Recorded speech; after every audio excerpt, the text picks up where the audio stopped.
All right.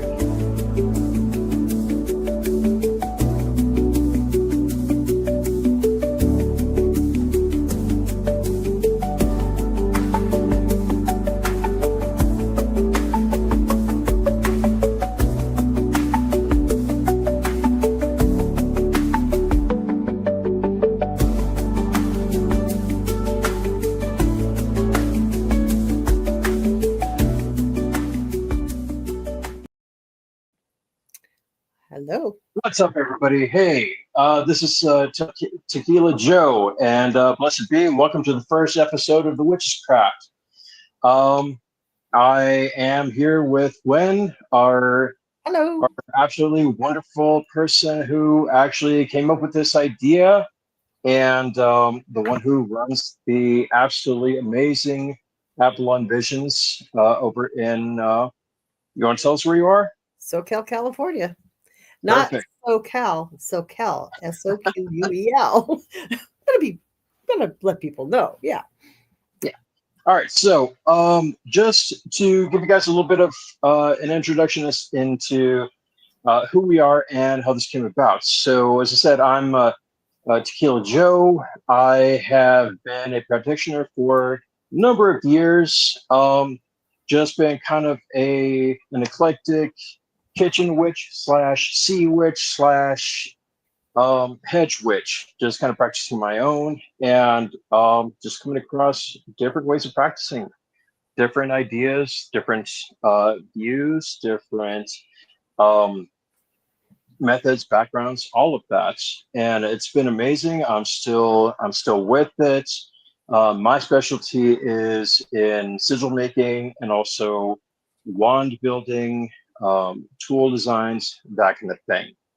Um, and that's actually kind of how I came about meeting with Gwen and dropping by Apple Visions. So, Gwen, you want to tell us a little bit about yourself and how this actually came about? Well, I'll tell you, I've been at this a while as far as how long I've been sort of a practitioner. And so I own Avalon Visions. I kind of fell into that in a sort of a strange way. I wanted a store and I wanted to be able to do what I do and I read auras and not have to travel around to do it. And so we've been toying with this idea for a while. I think we kind of covered that last week a little bit. And I kind of feel that overall, I'm more of a creative spiritualist rather. I feel like that I'm a bit of a hedge witch. I do some deep practices, but I think like a lot of people, like I engage in activities along the lines of talking to pets and crystals and talking to my plants. When I cook with healing intent. I use herbs, etc.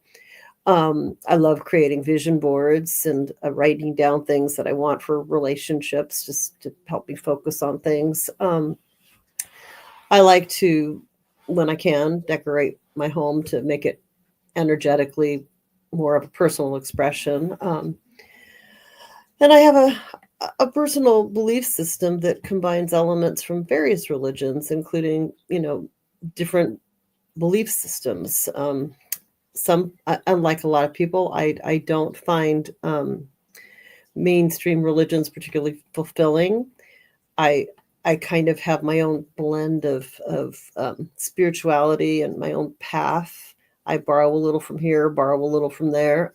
But for me, magic is just sort of part of who I am. It's a force that empowers all of us. And I feel like if you can understand and utilize it, and and you kind of you wind up with a much greater sort of self empowerment than something that is limiting. And so I also have a very strong political views, and I feel that the as practitioners we need to really, we take responsibility. We try to harm none, and so it's very important that we advocate for the rights of others who also share those views or may be harmed by current trends. And so I that's sort of where I'm coming from, and I felt that in this day and age, we needed to very much get a platform together where we could express ourselves in a more open way. And I couldn't think of a better person to work with than Joe. So that's kind of who I am. And when we talked about this early on, and Joe's going to be teaching some classes here at the center. So Right. Well, just wanted to kind of ask. So these views and your practices. I mean, is this idea for the podcast, is this kind of stemming or also like um an expansion of the classes that you were holding over at Evelyn Visions? I mean, I know I was there for a few of them. We were doing Newman circles, drum circles, kind of thing. We were doing a lot of that, quite a bit, quite some and time ago. It seems like. and then we all backed off because COVID hit. But yeah, Yeah, exactly. it's So like everything stopped, you know. So yeah, so would you say this is like an expansion of that or an extension of that?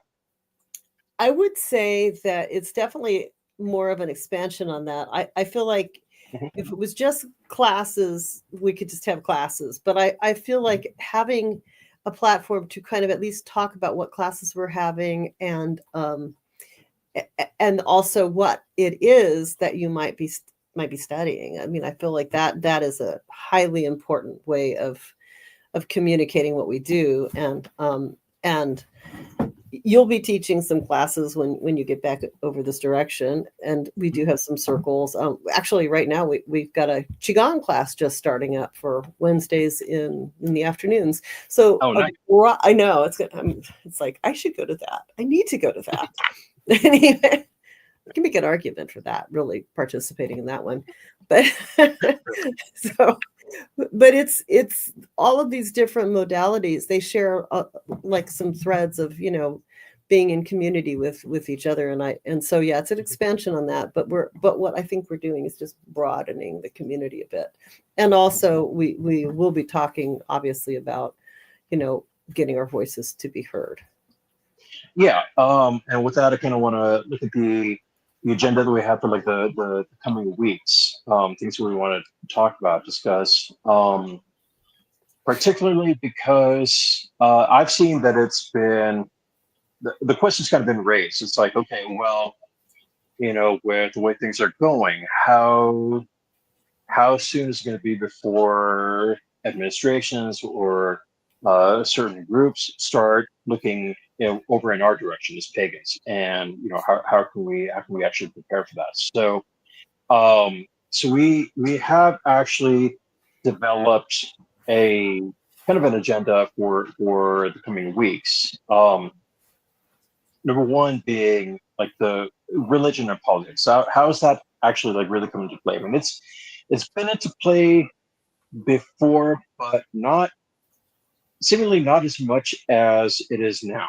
So, I mean, as we all know, uh, the unfortunate the unfortunate times that we call the burning times, the past persecution of pagans within the U.S. alone, Okay. that's been pretty back. So I mean, uh, we could go into the history of it and see even since then how it's been still kind of lingering, kind of hovering over our heads. It's like uh, you know, which I mean, that's why we have quite a few newcomers that are still quote unquote in the broom closet.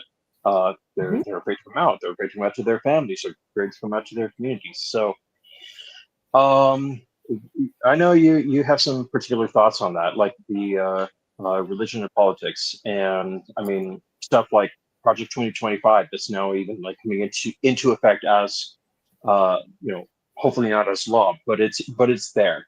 So what's your take on that? Because I know that was kind of a jumping off point when we started this. It is kind of very scary because it is my understanding from following very closely following the news now. And I want to backtrack for just a second. My dad taught political science for decades at De Anza, and I grew up around it. And so to me, it's like I'm now seeing there's a document that basically is the blueprint and is basically being ticked off one line item at a time through his actions, and we know who we're talking about, courtroom actions. Right. Yeah. Yeah. So do that again, Maria. So it's being ticked off. It's like line item at a time. We're going in that direction. And Yeah. at the end of it, they don't really particularly like pagans. And it doesn't matter if you're a mild-mannered pagan. They're probably already don't like me, you know. I mean, I'm selling this stuff, you know. So to me, knowing that my rights could be stripped from me is not a very pleasant, you know, thought. And Project 2025 is a real document. It was made by a very, very conservative MAGA, ultra MAGA group, and it's now it's now happening. And if you don't have to follow me to do that, you can take a look at Midas Touch. You can just Google it and see how many people have it.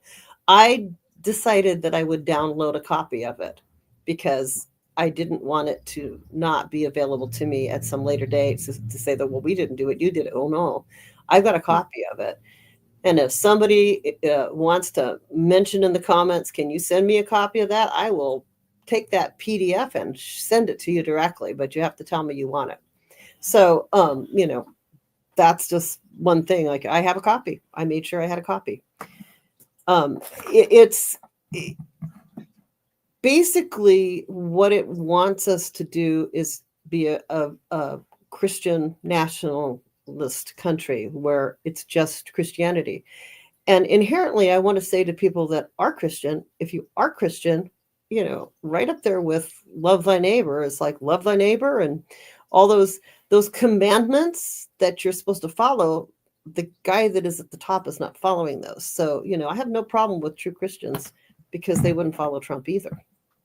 Right. So It's funny how that's, you know, that it's the kind of the rule, like love thy neighbor, but also there's that the fine print, but don't love their practice.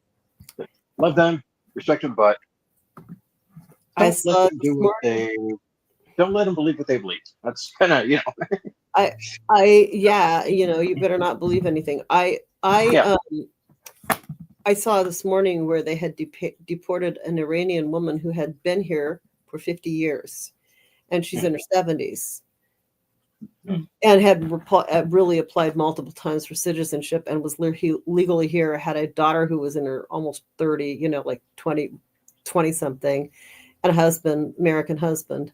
You know, I mean, no hearing, they just came and got her.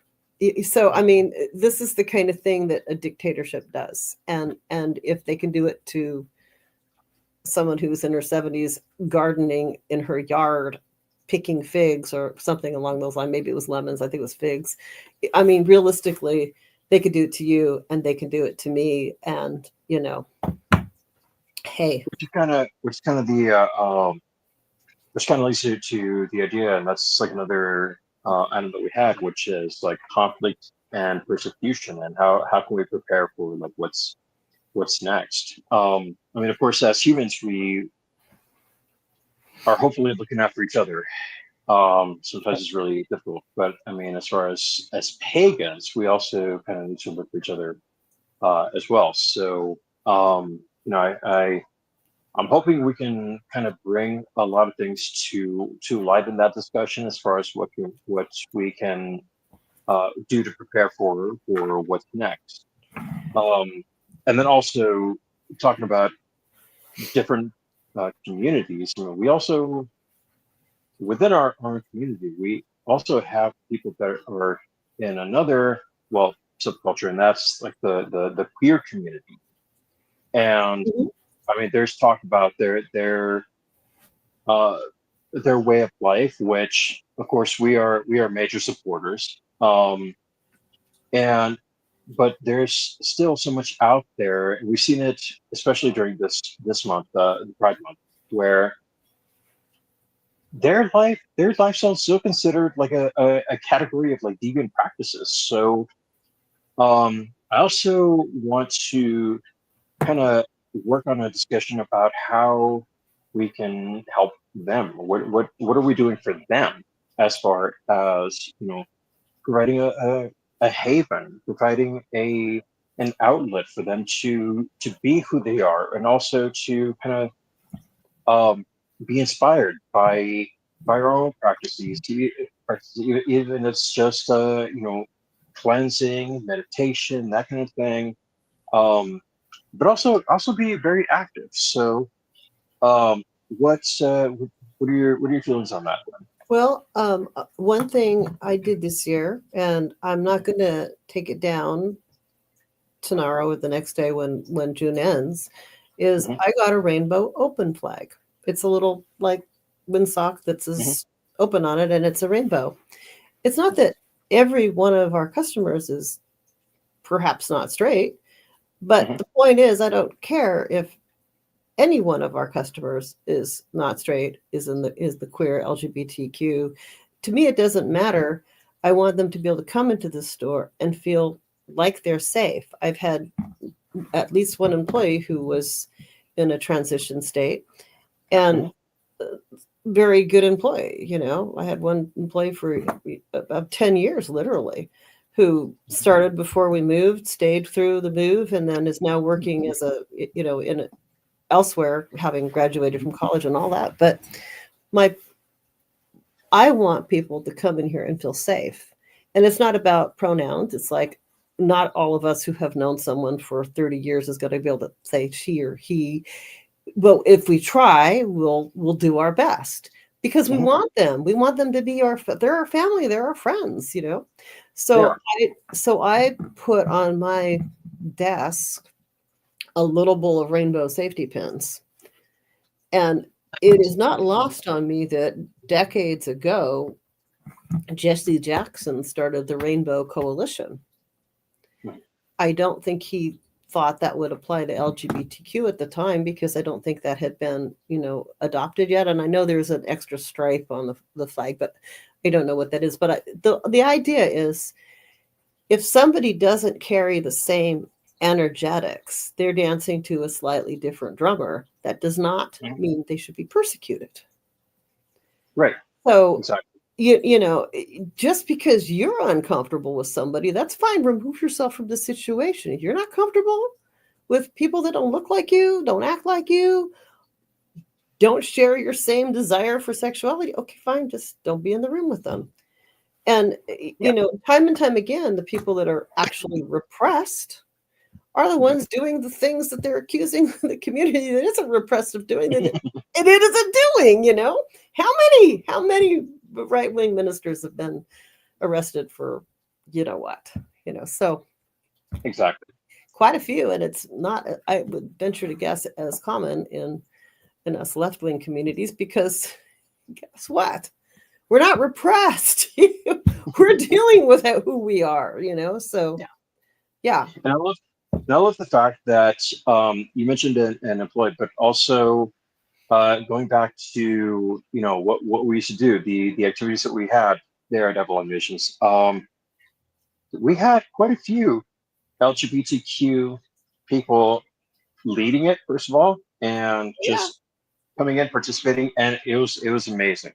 It was absolutely, it was fun. It was immersive. It was just oh, uh, definitely. game changing. Game changing. I mean, I knew I left those activities feeling like, wow, just That's completely renewed, awesome. completely refreshed. So yeah, Makes me it happy. was great. Yeah. That all right. Um, so yeah, hopefully, at some point we can actually kind of get back into that and just kind of bring it back around, and it really, really is a wonderful time, doing that kind of thing. So, I, um, I mean, but I definitely feel that having open groups that are open mhm, for everybody is very important and not just for an elite. I mean, there will be private groups at a shop. mhm, We've had a few where it's just very limited, 3 or 4 people, and they're doing their thing, and it's, but that's okay too. But if it's going to be a public group, I'm not going to kick somebody out because they don't look like me. Nah. No. And on that note, please, if I haven't said it already, but please do not adjust your screens. I really am this brown. Okay. So. And yeah, I'm like this. I'm this white. It's funny. I always thought I had a little Native American in me because of certain family rumors and all that. And I did my DNA just because I wanted to know that and other things. And nope. But that's okay because I have a lot of Celtic, and we were an oppressed people too. But we could take some rich. There's always an oppressor and someone who is oppressed. And the thing here is to be neither the oppressor nor the oppressed, and to hold a space that's in the middle that holds everybody in an equal place. And with that respect, I mean, to go into like what we're going to be doing in said space. I mean, it's not all. So the podcast is not going to be all political. We promise. It's going to be fun. So we're going to have like so many different topics, so many things that we're going to be going into as far as like the actual spiritual practice. We can do some meditations. We can do some discussions on crystals. So Gwen, you kind of had quite the list on that. So you want to tell us a little bit more about what we're going to be doing as far as the actual spiritual side? So looking for on the actual spiritual side, we're going to talk about. Let me actually get into my little sort of what. Okay, so if you talk to pets and they talk back to you, that's spiritual. Yeah. If you talk to crystals and they talk back to you, that's spiritual. You talk to plants, well, and we can measure that they actually listen and get your vibe. Apparently, vegetarians can make a head of lettuce shake. Just saying, y'all. When they start talking back, then it's a problem. But I did see the Attack of the Triffids, which I would see. There you go. Which I would see again. If you've ever made a vision board, I think I mentioned that a little earlier. That is a wonderful way to focus. And we have a lady that comes in. She's a great artist, Elizabeth, that she comes in and she does vision board workshops, and they're fun. And I've made some vision board, which I really I realized at the end of the year, I had managed to actually achieve most of what was on that vision board, which I felt was wonderful. And I still have that one. I don't know what I did with the last one that I made, but I think I did something with it. If you've ever written down what you wanted and in a future person and focused on it, and that has worked for a few people. Some people I know have done that sort of thing and gotten married from it. Literally gone all the way. Okay, this is it. If you feel the urge to decorate your home to improve the energy, okay, you're working with energy. Woohoo! That could be called witchcraft. Have you ever gone to a reader or a healer? And they're not a doctor, but you know what? There are some cultures that's also considered magic, right? If you don't understand it, okay. If you own a tarot deck or even an oracle deck, you're looking for answers from spirit. It's allowing your head to be in a clear space. That's spirit. Do you pick out your clothes that uniquely represent you? Or are you wearing a uniform? Oh, wait, that does represent you too, doesn't it? So here's a unique little thing. I've done thousands of auras, literally. I've taken thousands of auras photos with a camera that's always consistent. I can tell you how many people like the color of their aura enough to put it on before sitting down at a camera. Now, a bright red aura, you might win a black because it's a little too bright for everybody else, but you probably like the color red. Yeah. And that's true with purples. People that love purple can be on a lot of them are purple. So, unique, you're working with your energy, whether you know it or not. Do you spend time in nature, pondering the depths of the wondrous universe that we live in? Well, that could be considered a little witchy. Okay, and if you dance naked in the woods too, I don't want to know about it. But we can all get it. There's too many mosquitoes. There are places for that, just so we know. I mean, I know people have done that. Yep. Mm-hmm. When I go out and I go to do like a group late at night, my husband, "Are you dancing naked in the woods?" And I usually say no, but I think I'm going to start saying, "Yeah, it was awesome," and see what his result was. He probably knows I wouldn't do that, but because it's cold and you can't unsee the things you see, so probably not. Basically, all these things are practices that are magical if you let them be magical. When you're cooking, I mean, you're a chef, you know this. If you're cooking with intent and you're focusing on making somebody feel better, that food is going to be so much nicer. I think it was Masaru Emoto that talked about the patterns of snowflakes and had the monks meditate over them. So again, it changed the structure. I can't remember the crystal. There was a deck. It was actually a tarot oracle deck made from Masaru Emoto's studies. So, you can have something that is provable by science, but it's no less magical. So a lot of what I do is provide tools for people and a little bit of training, hopefully. But those are things I'd like to talk about more. At some point, I want to maybe focus on aura and chakra energy and dispel of some of the myths. That's a subject I probably want to go through as time goes on. But yeah. So all right.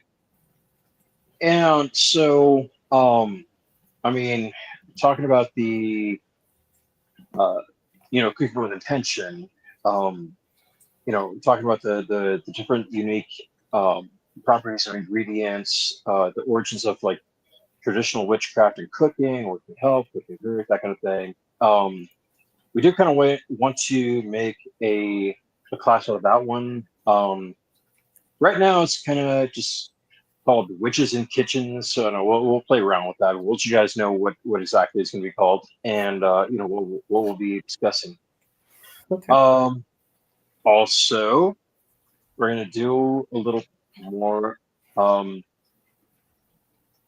we say, kind of an adult version of that, called Spirits and Spirits.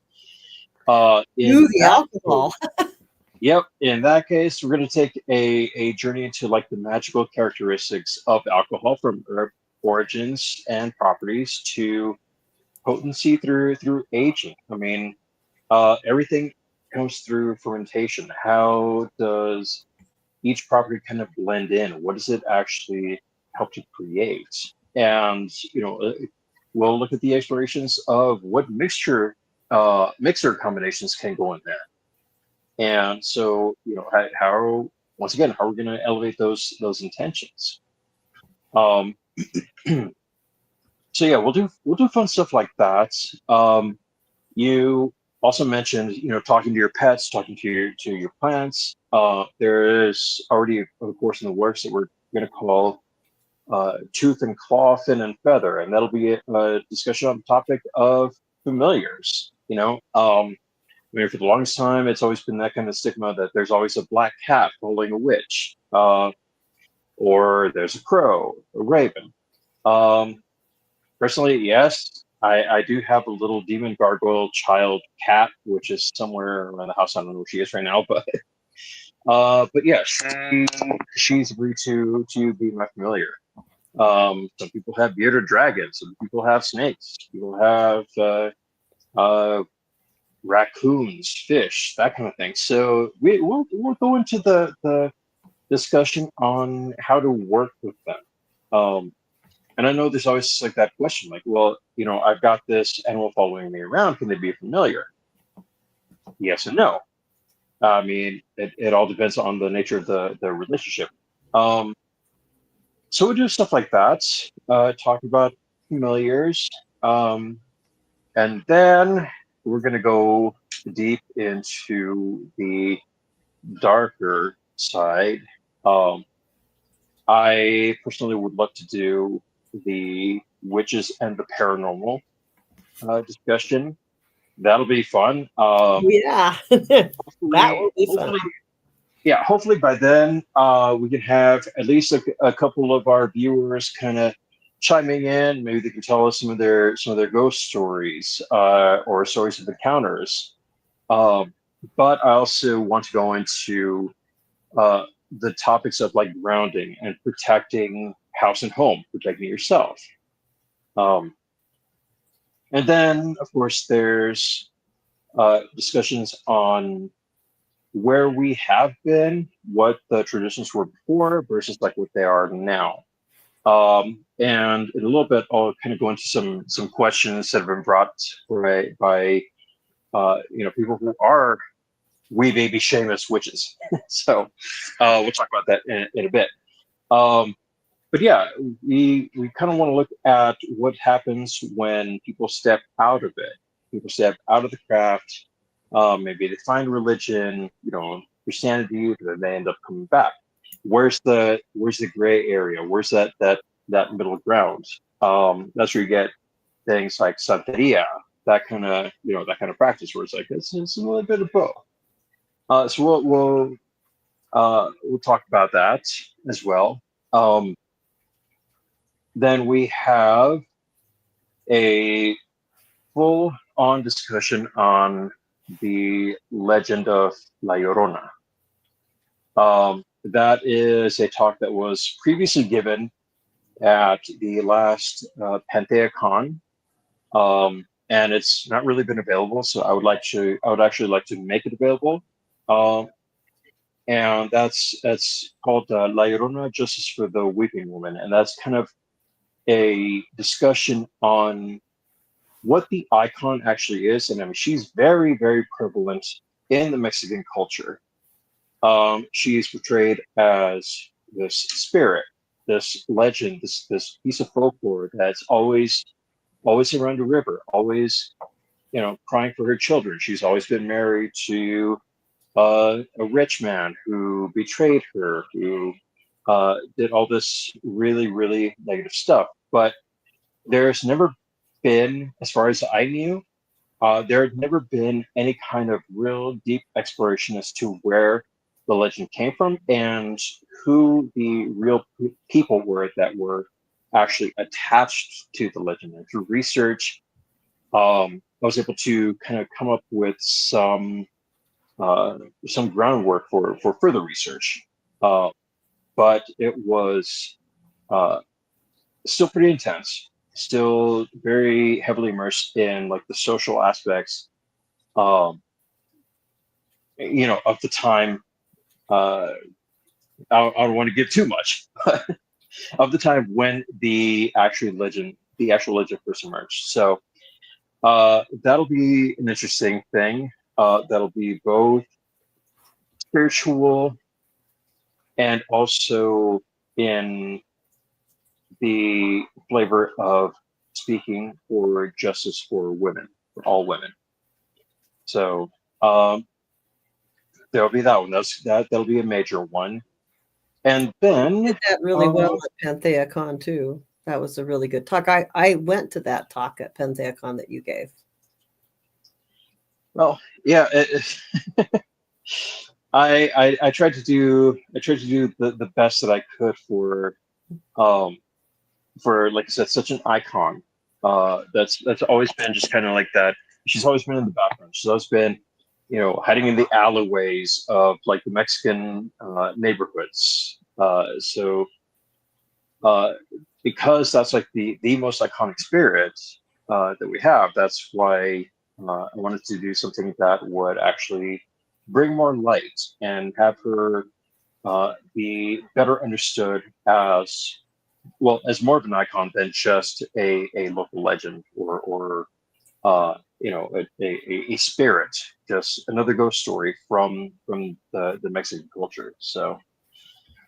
Um, so the other I think the other topic that we have for the coming weeks is discussion on boundaries and gray areas and like practices and rituals. And that's where we kind of get into the question for, like I said, the wee baby Seamus witches. Like, am I doing this right? What resources do I have to make sure that I'm doing this correctly? And I mean, a lot of them go to the internet, and the question is like, how viable is the information that's there? I mean, if you go to search for something through Google, you're going to get your top searches, but a lot of times those are paid for. So that doesn't really guarantee that the information that you're given is going to be like particularly safe for the community, or the environment, or even the person that's actually trying to work their first spells. Um, so I mean, now we even have AI that's like generating all these responses, and I mean that's sometimes it can be reliable, sometimes it can't. And I mean it's different when you have that generic source versus like personal guidance. Um, but then, like even when you have that personal guidance, you have two different perspectives, which usually come up, and I've seen them personally. Uh, there's practices or people that have a practice to say, well, this is what's worked for me. Like, go ahead and give this a try. But then there's also the people that are like, no, we're going to do this by the book. Like, you can only use this crystal, you can only use this tool, you can only say these words, and this has been passed down through this particular tradition, and this is like the only way, the only surefire way that this is going to work. And if you're not part of our coven, you're out of luck. So, And that I think is silly. But yeah, there exactly, are instances where doing something by the book is maybe a better idea than just, True. And so like um that's a huge concept for discussion. Looking at the source of the information. If you're having a personal guide versus like something that's like just generic. You know, I want to add in have like an off top, a slight little thing. Oh yeah, absolutely. Go ahead. Yeah. You're a chef and you're going to get this. Decades ago, I had a friend of mine. We went to a party and she made cioppino or soup, and she doubled the recipe and she doubled the spice. Okay. People were sweating and steaming. So there is a call for following a recipe and, but also using your intellect to like go and like, this is really spicy, taste it as you're going along. It may not be, so there's always room to adjust things, but not necessarily, but you do need to know enough about it that you don't cause anybody that's brave enough to eat the soup to break out into a sweat, so to speak. Does that make sense? That just, I'm your chef. You know what I mean? That's where you get the concept of like, personal narrative. Like, okay, this is worked for me, versus like overconfidence and arrogance. Then you're like, okay, well, I'm going to double this up, and I know it's going to work. That's exactly how it's going to be. But then you have that result. If you don't hold back just a little bit and just kind of test the waters, then you're gonna get that result. It's not always going to be positive. So yeah, I mean, you have personal narrative versus overconfidence. So and often that definitely does happen in the kitchen. That certainly does happen. Certainly does happen in magic as well. So I mean, it's magic is always changing and evolving, and so are recipes. But it's, it all depends on the person and how they're approaching it. And that kind of draws a question like, okay, who do you really want to learn from? The one who's cautious, or the one who's like absolutely 100% overconfident that theirs is the only way? So I mean, that's where it kind of that's where it kind of gets really murky, I think, especially like in the magical practice.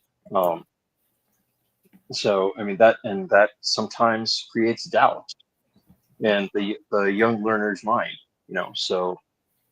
Um, so yeah, that's kind of what we have coming up for the coming week. That's Um, and then the other thing I think we were going to talk about too a little bit coming up is what's like a little bit about, you know, everybody's favorite topic coming up. Probably do this one maybe near Halloween, I would think. Generational curses versus practices and how, you know, one affects the right. other. Mhm. And you were talking about the brilliant Marvel show and Agatha all along, I think is what I was, Yes. you know, but there's We'll fact get a versus little nerdy. fiction. Yeah. Yeah. Um, and so a lot of what a lot of what we're going to be discussing, and we're going to boil it down to much more of a distinct subject matter over the next weeks, and we'll come up with more, obviously, will be more of an in-depth dive into individual topics versus what we're doing tonight, which is this light brush on all the things that we have planned because we want you to come back Mhm. and watch those, right? Um, Right. I do think it's worthy to note that anything that you do, it's the one of the key things of success versus failure is to think of things in a positive way and put a little light on the things that are negative, because if you're out there really going like I'm going to do this and I'm going to hurt somebody over there, it's going to come back at you. So kids, don't do that, you know. But Mhm. you know, what we want to do is we want to make sure that your learning is in a positive, happy space and that you feel safe doing it, which is why we're here. But also Mhm. going back to the politics thing, we do and we are going to in every show weave in a tiny little bit about, you know, hey, these are protests that are coming up in your area. If you're, you know, this is where to, you know, find things, and also I may throw in, you know, late like some of the judgments of what's happening in the courts, because this is the best way to attack things. So I may talk about that. Like today we won a battle and then lost at the Supreme Court. So birthright citizen, not a thing anymore.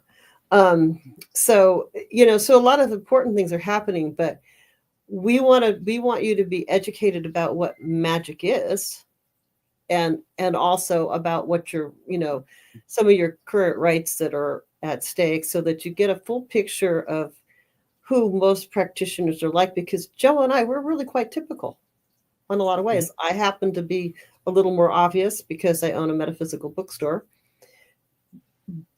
but they're chefs. There's, you know, all there. These we're your neighbors. We're your friends. We're quietly doing things, not necessarily publicly. You don't Mhm. know, but we're all over the place, and we're Oh, nice we are. people. We care about what happens to you, and we care about what happens. We're not worshiping a little horn god out in the woods trying to make people get sick. This is not what we are. I mean, So we know those guys. We know those guys, but that's not us. So yeah, and I yeah. have met a few people that did the Yeah. wink wink and the Mhm. nod, and I went, yeah, but Yeah. yeah, no, actually I don't like I'm not a Church of Satan person, folks. You know, like, no, you do your thing, you do you, and don't involve me in that, because that's not me. You know, no more than I'm also not a Baptist, not trying to go out and be a Baptist minister. So, you know, you do Yeah. you know. Yeah. So I I Yeah. want to I want to make a note of that, you know, and I'm probably not going to revisit that exact thing every group, but you know, so Well, we do actually. Since you brought that up, and you know, the concept of, you know, who we are versus who they are, and you know, the concept of like, you know, conversions and all that. We really do want all of you guys to participate in discussions, but we want to make sure that those discussions are kept respectful. You mhm, know, everybody has a different practice. Everybody has a different approach, and we respect all of that. We're only asking that you guys remember to respect each other when it comes to those discussions, and you can drop those discussions in the chat. You can certainly, give us questions, give us more things that you would like us to go over. Um, but as long as we can do that respectfully, I mean, as you already know, we are of minds of like everybody's welcome. Everybody's welcome. Doesn't matter who you are, what you consider yourself. Um, it's just a matter of really enacting that uh, guideline of actually loving the neighbor. It's like, okay, let's all be respectful and give each and every one a turn. Everybody has a voice, so that's definitely something we want to hold everybody to when it comes to discussions. But yeah, hopefully you guys can uh, you know come up with any kind of discussions that you want us to look at, any kind of topics. If you want to participate in one of our podcasts as a guest, we absolutely encourage that too. And let's see, Gwen, you want to go into how else they can interact with us? Um, what we're going to be doing is we're going to have this go out to the Facebook Witches Craft group, a page. We're not doing a group; we're doing it on a page, and we're also going to be putting it. I think if all goes well and as planned, and I'm not super great with streaming software, folks. Yeah, we're working on it. Yeah, we have the Witches Craft on meetup.com, and I'm probably going to start using it as a forum again, because even though I quite a while ago said, hey, this group isn't taking place, I still get people signing up for it, because a lot of people, and it's been literally inactive for 3 years until recently, like this month. So there is people really seeking out this kind of guidance, and it keeps coming. So I'm gonna breathe the magic air back into it and put up some announcements on that, or try, and I don't know if I can do this, but I'm going to try to put a link in there so that people can participate, or at least watch when we're doing this, and write comments. And we're very new at the StreamYard thing, so hopefully we'll be able to get it so that it goes live off into the Facebook page as well. Although I was unable to do that today. As far as I know, it's not going up live, but it will be live on our YouTube channel, and you can definitely watch us live. So it's all going to be a work in progress. Yeah, it's all a work in progress, and we'll get there. So yeah, we're going to get there, and we're going to try to. This video will be up on our YouTube channel, and also, now I'm remembering the rest of it. Give me a few minutes and my brain might work. Maybe. We have a website. It's thewitchescraft.com. So WITCHES. Oh, let me say that again. The THEWITCHES.com. All one word, thewitchescraft.com. And that will have episodes of this, hopefully immediately up on it. So we're going to link to that. We should have all the back videos on that too, just in case YouTube stops it. And then, not that I think YouTube would, but in case something happens, they'll be there. We have a link on the Avalon Vision page to thewitchescraft.com. And it's not really searchable just yet, because we haven't got it up to the search engine, so you actually have to type it in exactly, or you will not get there. These things happen, so you must actually type it in correctly. And And then we have obviously the YouTube channel, which is the Witch's Craft on YouTube, and that means if you've already clicked on this, you've already found that, so you're one step in at least. And then also sponsoring this is Avalon Visions, obviously, and also our online product page, which is avalonvisionsproducts.com, and that is a shopping channel. So you can get all the tools, or at least most of them, that we've been talking about there if you're not in the SoCal area and you need to go shopping. And it's a nice little alternative to Amazon and Temu, which, you can get stuff on those places, but you won't be directly supporting the community. And what I mean by directly supporting the community is we have a food cupboard on the outside of this building that is open 24 hours a day for people that need food. We are always available at the counter to ask, have a few questions asked of us. So we try to support community that isn't even our little community here, but we also have our practitioners and so on. So when you support that, you support all of this. Could I do this from home? Probably. Would I enjoy it as much? No, probably not, because you'd hear a parrot screaming in the background talk about feelings. Yes, I have 2 parrots, and they are loud. And I have cats too. They're not as loud. Even caterwauling at full tilt, they're not as loud. But anyway. So those are our things. And as Joe was talking about earlier, or was that just you and me talking about that? We're talking about the stone of the day. Yeah, I was actually going to go ahead and bring that up. So each episode that we're going to have is going to close off with a stone of the week, and Gwen will actually explain. So each week we'll have a different stone. We'll explain the different properties of it, how it can be used in ritual, that kind of thing. And so I think we had one in mind for today. So let's go ahead and start that tradition. If you're ready, Gwen, what have you got for us today? I am. It's Blue Tiger's Eye, and I'm going to see if I can.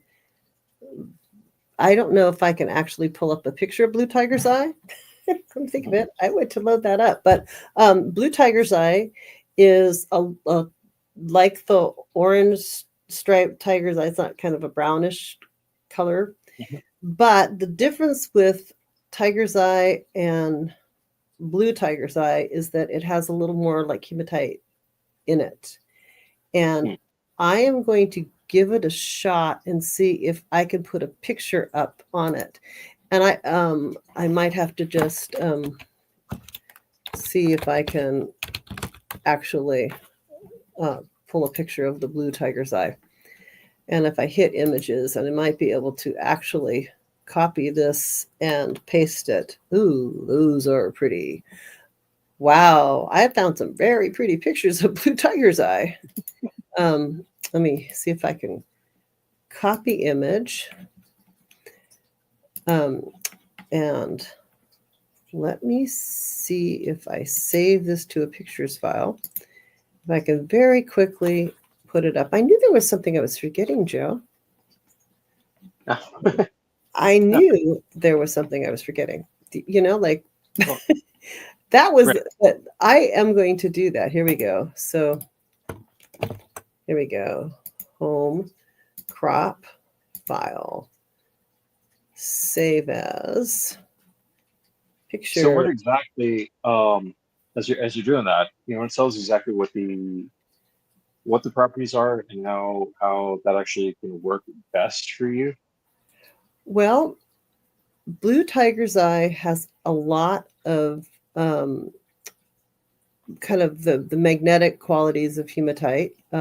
Okay. And it's used as along with Tiger's Eye, it's used for having, for strength and for being able to, there we go. I've got this in here and I think I can pull it up.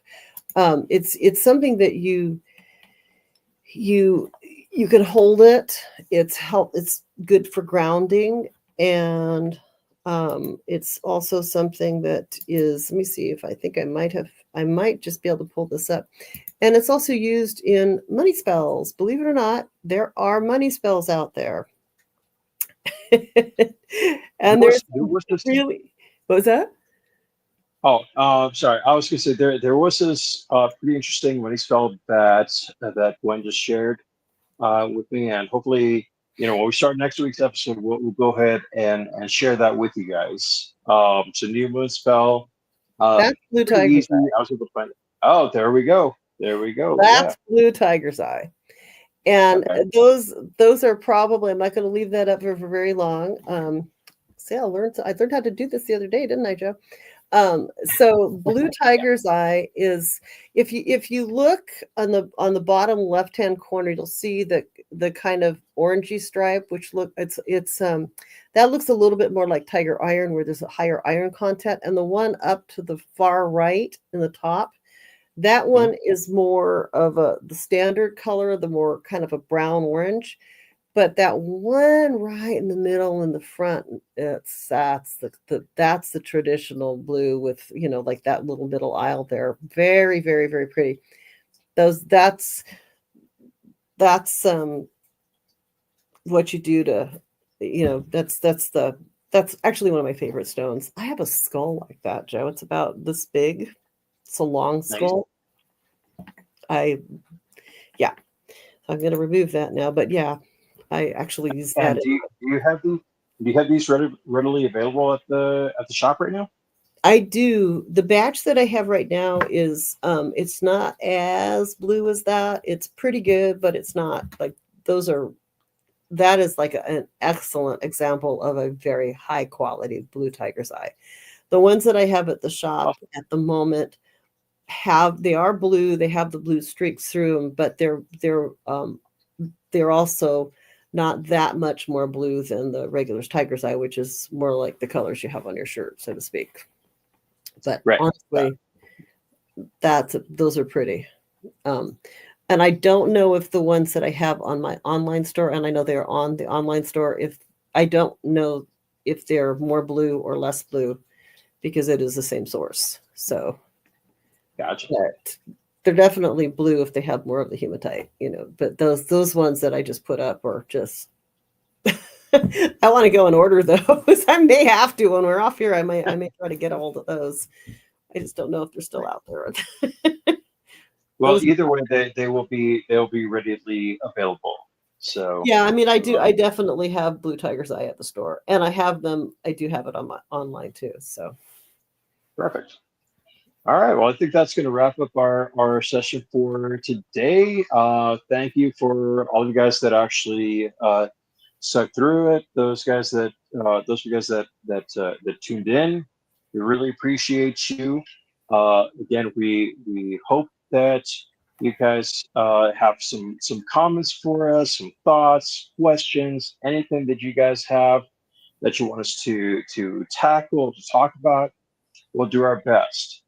And of course, we're going to give you that that line. Just if you can like and subscribe, that would be amazing. That would really help us out a lot, and we'll just keep on going. So let's do the best that we can for every person out there. Let's do the best that we can with love, with good intention, with just the absolute best interest of all. So thank you guys again, and hopefully we'll see you next week. thank you. Thanks, Joe. All right.